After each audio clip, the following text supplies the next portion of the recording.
What is going on, everybody? My name is Keenan Costain, and welcome back to another episode of Hornets Recaps. And on today's episode, we'll be discussing the Charlotte Hornets victory over the New York Knicks, 110-96.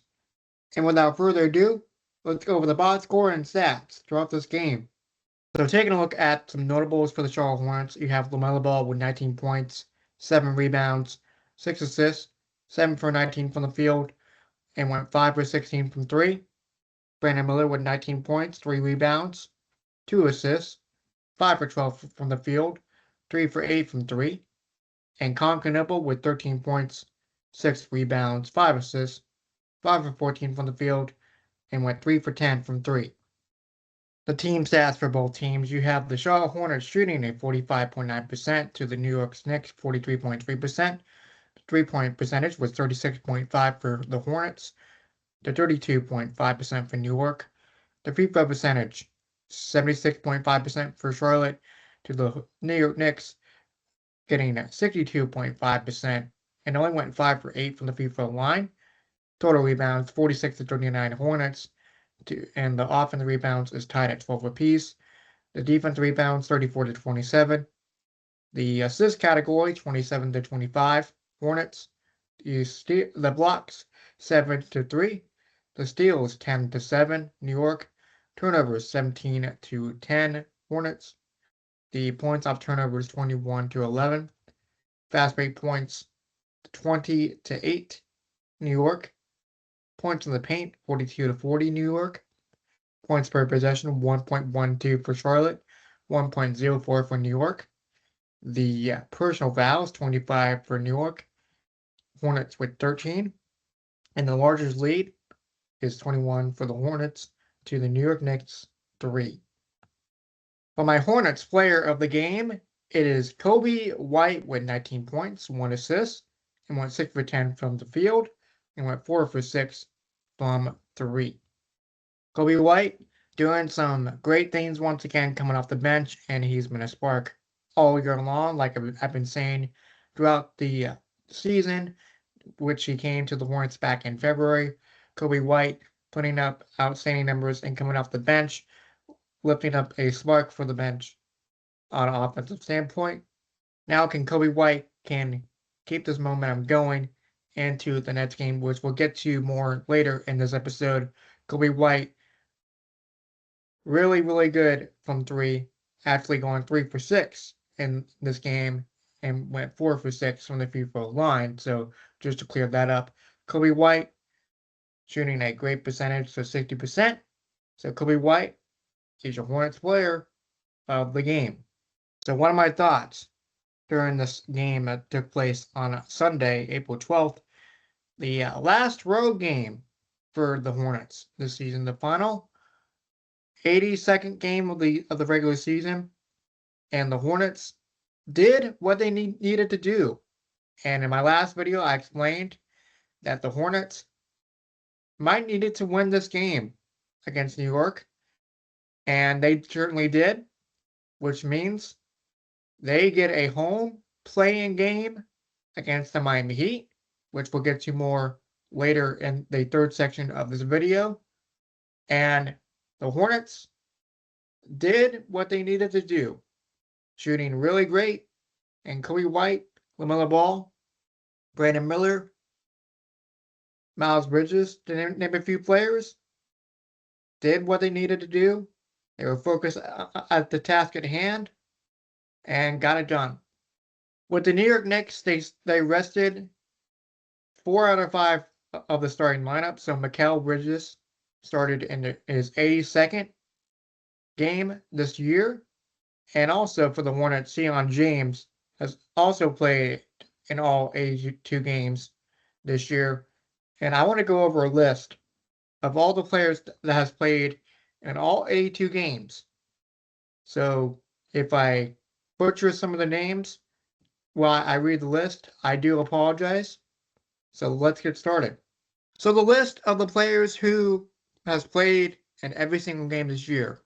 We have Desmond Bane, Mikal Bridges, Bruce Brown, Tommy Carmada, Bub Carrington, Julian Champagny, Dante DiVincenzo, Chris Dunn, Jeremiah Fears, Javante Green, Jay Huff, Izo Okolo, Sion James, Keldon Johnson, Jake LaVita, Braden Posemski, Jamal Sheed,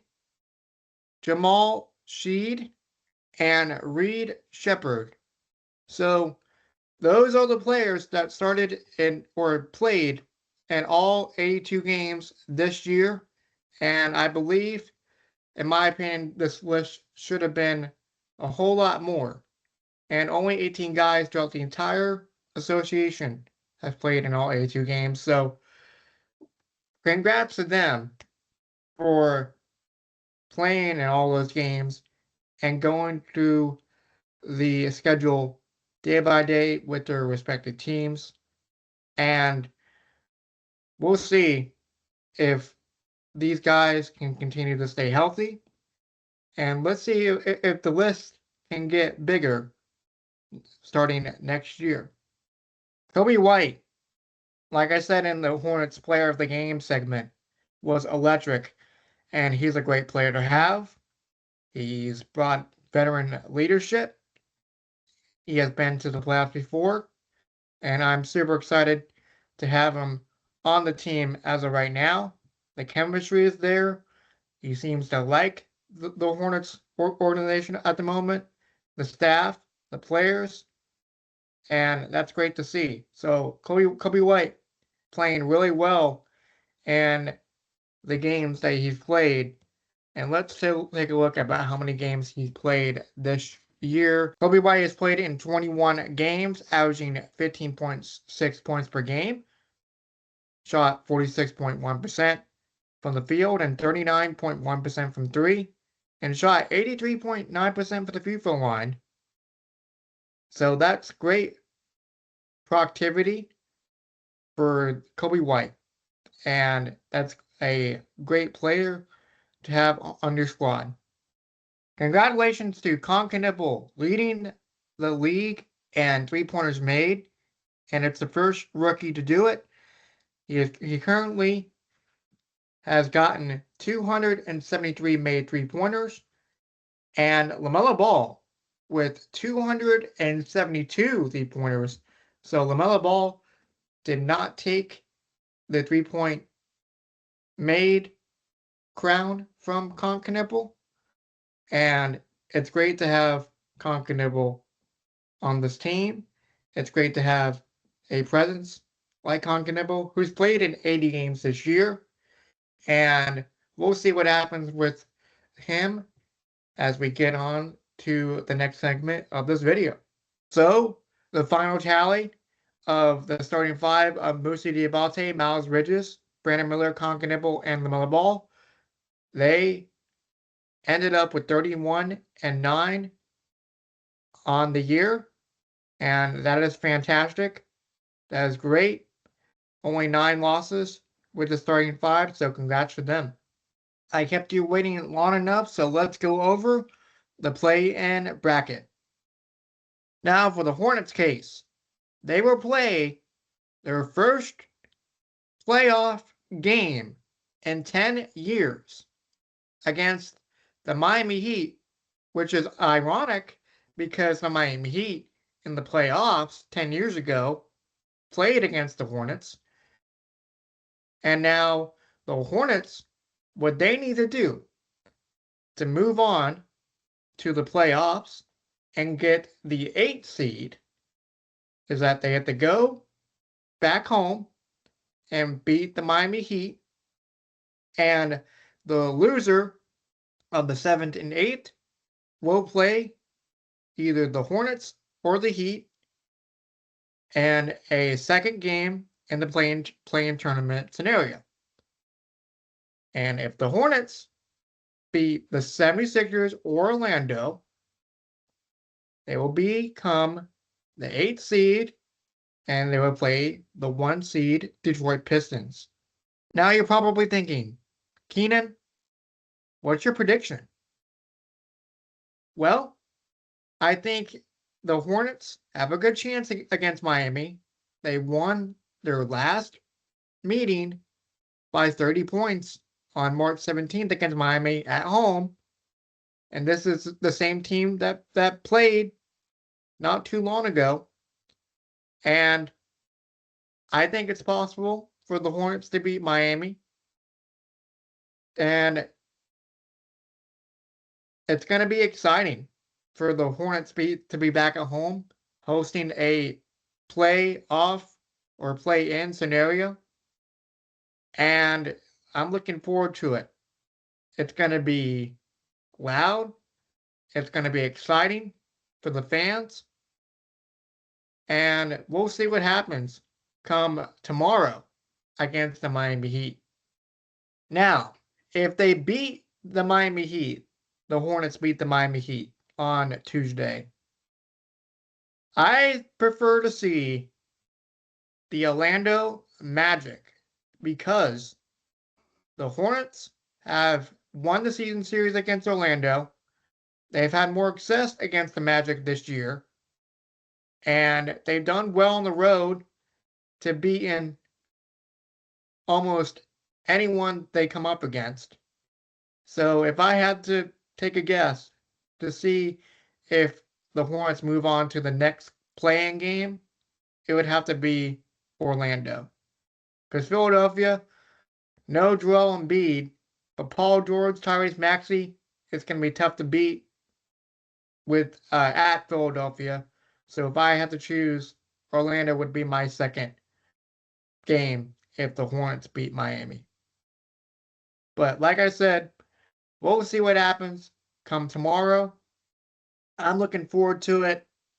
It's excited to have the Hornets have another chance at a playoff berth for the first time in 10 years as well. And it's funny how things turned out with the Miami Heat and the Charlotte Hornets meeting each other once again, basically 10 years later around this time. And it's going to be exciting. That'll do it for another episode of Hornets Recaps.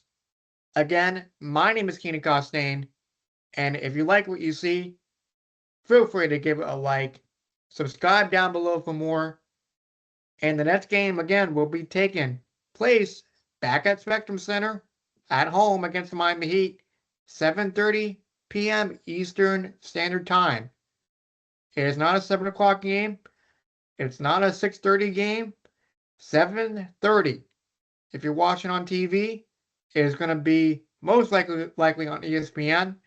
If you're going to the game, be loud, be proud, and stay loud if you're a Hornets fan. And until next time, we'll catch you right after the Miami Heat and Hornets game on Wednesday. We'll go over the results and see if the Hornets will move on to face Philadelphia or Orlando. But until then, have a good one, folks. See ya.